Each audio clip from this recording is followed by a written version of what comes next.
നമസ്കാരം. 2025 വേഴമാറ്റത്തെക്കുറിച്ചാണ് ഈ വീഡിയോ.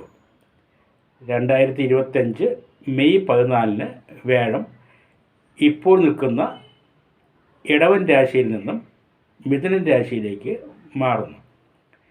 വേഴത്തിൻ്റെ ഇപ്പോഴത്തെ സ്ഥിതി കൊണ്ട് ദോഷം അനുഭവിച്ചവർക്ക് ഈ മാറ്റം കൊണ്ട് നേട്ടങ്ങളുണ്ടാകും. വിശദമായ വീഡിയോയിലേക്ക് എല്ലാവർക്കും സ്വാഗതം. ഇപ്പോൾ ഇടവൻ രാശിയിൽ വേഴം നിൽക്കുന്നത് മൂലം മോശം ഫലങ്ങൾ അനുഭവിക്കുന്നത് ഏതൊക്കെ നക്ഷത്രക്കാർക്ക് എന്ന് നോക്കാം. ആദ്യം ജന്മവേഴം, അതായത് ജനിച്ച കൂറിൽ വേഴം നിൽക്കുന്നവർ.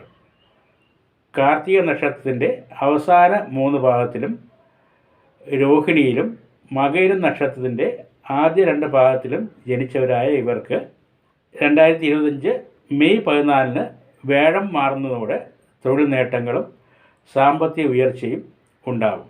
അനാവശ്യ ചെലവുകൾ കുറയുകയും ചെയ്യും. ഇനി അഷ്ടമത്തിൽ വേഴം, അതായത് ജനിച്ച കൂറിൻ്റെ 8ൽ വേഴം നിൽക്കുന്നവർ. ചിത്തിര നക്ഷത്രത്തിൻ്റെ അവസാന 2 ഭാഗത്തിലും ചോതിയിലും വിശാഖം നക്ഷത്രത്തിൻ്റെ ആദ്യ 3 ഭാഗത്തിലും ജനിച്ചവരായ ഇവർക്ക് 2025 മെയ് 14 വേഴം മാറുന്നതോടെ രോഗങ്ങളിൽ നിന്ന് മുക്തിയും ദുഃഖങ്ങളിൽ നിന്ന് മോചനവും സുഖവും സന്തോഷവും സംതൃപ്തിയുള്ള കുടുംബജീവിതവും ലഭ്യമാകും. ഇനി 2025 മെയ് 14 വേഴം മാറ്റം കൊണ്ട് പുതുതായി ദോഷം വരുന്ന നക്ഷത്രക്കാർ ഏതൊക്കെയാണെന്ന് നോക്കാം.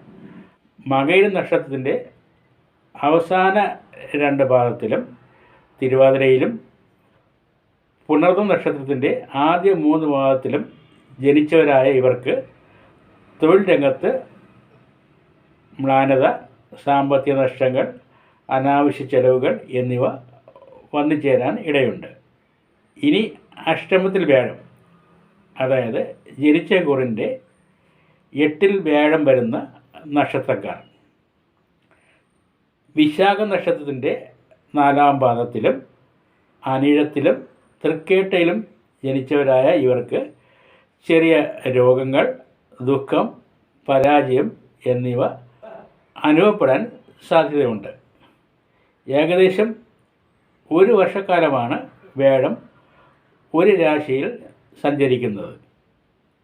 എങ്കിലും 2025 ഒക്ടോബർ 18 മുതൽ 2025 ഡിസംബർ 5 വരെയുള്ള ഹ്രസ്വ കാലയളവിൽ, അതായത് ഏകദേശം 1.5 മാസം, വേഴം മിഥുന രാശിയിൽ നിന്നും കർക്കിടക രാശിയിലേക്ക് വീണ്ടും മാറുകയാണ്.